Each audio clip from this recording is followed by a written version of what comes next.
Santiago বার্নাবুতে হাজারো দর্শকের সামনে রিয়াল মাদ্রিদের জার্সি গায়ে দাঁড়ানো সেই আবেগী দিনটি এখন অতীত। প্রত্যাশার ভারে চাপা পড়ে যাওয়া এনরিকের রিয়াল অধ্যায় আপাতত থেমে গেছে।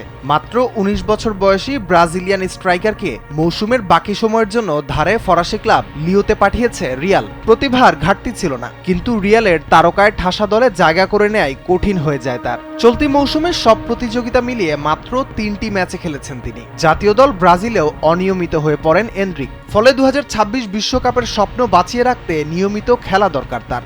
এদিকে ভবিষ্যতের সম্ভাবনাকে ছাড়েনি রিয়াল, তবে এনরিক পেলেন নতুন করে প্রমাণের মঞ্চ। ভাগ্য ঘোরাতে হলে এখন মাঠেই উত্তর দিতে হবে ব্রাজিলিয়ান এই বিস্ময় বালককে।